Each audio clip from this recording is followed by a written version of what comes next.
Hello everybody, it's West Country Explorer here again. It was a year ago that I did my very first video on my back garden, and ever since then, every 3 months I've done an update video, and it's the 3 month period again for an update video. And well, I suppose, could you call it a milestone? Well, I suppose so. It's a year of doing my 3 monthly garden videos. So then guys, I'm just going to show you what my garden's like at the moment, and if you want to, you can go back to my very first video a year ago and compare my garden now to what it was when I first started doing vids. Well guys, hope you enjoy. Well, I'm standing by my back door, and for those of you that remember my very first video, you remember the hedge at the bottom of the garden. I didn't have much of a view, but this is what the view's like nowadays. So like I said, I've opened it up a heck of a lot, and as you can see, the view from my back garden of a massive great big field, an open countryside beyond, and I hope to God that a developer never ever buys this field, because if a developer does, you know what's going to happen? A dirty stinking great big housing estate right next to my back bloody garden. I don't want that, thank you very much. Yes, I'm a NIMBY. Not in my backyard. So there you go guys. Yeah, I might have mentioned it in another video, but just over there, that's where I work. It's about a 6-7 minute walk from my front door to the clocking in machine. Happy days. So this is the view from my back garden. Right, now the other week, well, about 2 weeks ago, I went to pick up some tyres from my brother-in-law to finish off building this wall. So that tyre wall, that marks pretty much the end of my property. So where I'm standing now is officially farmer's property, but I suppose, yeah, because what this fence here, this was built because I think in the past, people like from these properties used to sort of walk out straight into the field to walk their dogs, left dog pure around. So the farmer built this little temporary fence as an unofficial dividing line. This rubbish here, a lot of this is pretty much what I cleared from the hedgerow. I've just dumped it there, so I'm hoping over time it will rot down and I can sort of, yeah, that's what I'm hoping. Otherwise I've got to take it to the tip. If I've got to take it to the tip, fair enough. Some spare tyres there. Right then guys, what I'm going to do is, if I come up here, yeah, some broad beans that have been growing over winter, some peas as well. Hopefully they'll take off. Now I must admit guys, in the past I've been pretty much a plant it and let it do its thing kind of person, but I think from now on I'm gonna really got to get my act together. Right, so here, a few bits and pieces, a couple of rows of Shakespeare onions, a couple of rows of electric onions, a row of garlic. I planted the garlic on the shortest day and I'm going to harvest it the longest day. I've just planted these out today, some shallots. So I've had them grown in the greenhouse. Yeah, these bricks. Now those of you that seen earlier videos remember I had a sort of like a little pathway along here. So I've dug all the bricks up, and some of them are there. I'm not sure what I'm going to do with them. They're too good to just chuck, but I don't know what to do with them yet. A friend of ours from church, when they came around for lunch the other week, said, "Oh, fire pit, you could use it for like line out a fire pit." So you never know guys, I could put a fire pit down there. Right, now here's a question for you gardeners. Right, this bay tree. Right, these leaves, what's the best way to harvest and like keep bay leaves? Like dried bay leaves. How do you like harvest and dry bay leaves?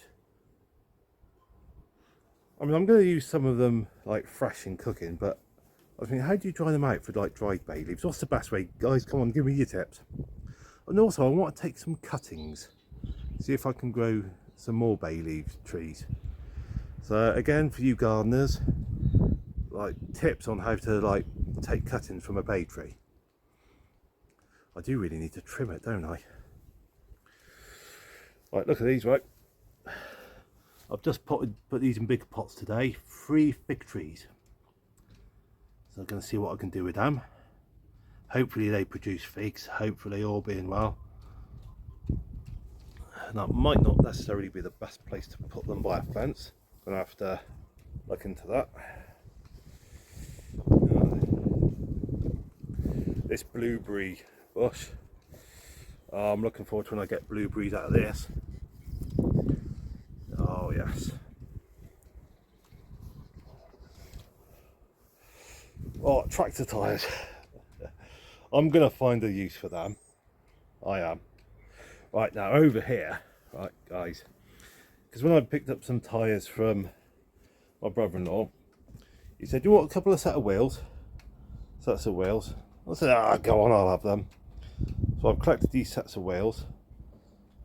I think one of them's MG wheels, if I remember rightly. Todd, you're probably watching this vid. Did you say these were MG wheels? So I'm going to clean them up, give them all a good old clean up, and I don't know for definite what I'm going to do with them. Oh, he says as he sits on the tractor tyres. I don't know for definite what I'm going to do with these, but what I'm thinking at the moment, a massive, great big, really impressive go-kart, something like that. Now I'll be the first to admit I've got absolutely no idea how to build a go-kart. I haven't got any tools like building a go-kart. Apart from these wheels, I haven't got any materials for building a go-kart, and the thing is that I don't know if these are even appropriate wheels for a go-kart. But that's what my current thinking is, and I'm going to look into it, see what I can do, guys, see what I can do. So watch this space. You never know, in some future episode you might see me bombing around Shaftesbury Road on a homemade go-kart with those wheels. So hang on, I've got to stand back up again now. Right, so watch this space, guys. Yes. Oh, I've got a few bits and pieces in here as well. Look, I've got to sort this out.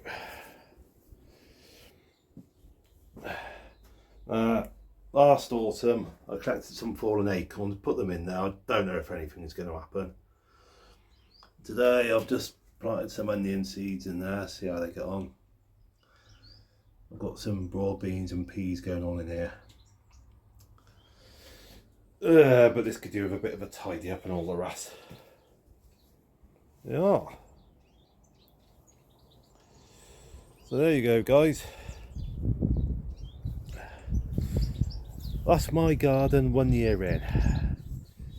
Done a lot, still a lot to do. But there you go. Yeah, so like I was saying earlier, in the past I've tended to be a bit of a plant the seeds and let them do their thing kind of gardener. But this year I'm going to be more on it, a bit more involved, and sort of really sort of gen up on my knowledge, improve my knowledge and all the rest, because yeah, there seems to be a fruit and veg shortage going on at the moment and all the rest. And the official storyline is weather problems in Spain, why we ain't getting tomatoes and stuff like that. So I don't know if that's the whole story or just part of the story, but at the moment, yeah, there's a bit of a fruit and veg shortage in the sort of major supermarkets and all the rest. So now's as good a time as any to be growing my own veg. Well, to be honest with you, any time is a good time to be growing your own veg. So yeah, my aim is to be a little bit more self-sufficient and get stuff growing. I've got a few plans for the garden this year, really make it more productive, because last year I was just kind of sort of finding my feet a bit, just sort of breaking myself in gently, but this year I really want to go at it a bit more and be more productive, want to be more knowledgeable, so going to be learning as much as I can and all the rest and everything else. So there you go guys, my back garden 1 year in, and I'll tell you something, I'm loving it. I'm loving having this back. I'm loving the view. I'm so glad that I've opened it up and all the rest. Is looking forward to the summertime, coming out here of an evening, so like a summer's evening, just chilling out, like a takeaway, bottle of wine, just enjoying the sunshine and the views and all the rest. It's gonna be glorious guys, it really is, absolutely glorious. You can hear the birds singing in the background. Happy days guys, happy days. But anyway, hope you've enjoyed, thank you for watching, and yeah, right, tomorrow Amy and I are off to Wookey Hole near Wales, so hopefully I'll be able to do some recording in Wookey Hole. So yeah, keep your eyes open for that. Hopefully I'll be able to record something. Friday we're off to Longleat, so yeah, that'll be good fun. I think we're going to sort of go around on one of the tour buses, so that gave me opportunity to do a bit of recording, all being well. We were thinking of going to London, but as soon as we looked at the price of train tickets to London, yeah, right, for two of us to go to London by the train, 90 quid return. As soon as we looked at the price, we thought, stuff that, so we're not going to London now. But anyway guys, I'm rambling on a little bit, so I'm going to bring this video to an end, and like I said, thank you for watching, and look forward to seeing you in the next one. And in the meantime guys, the usual, stay safe, take care, God bless.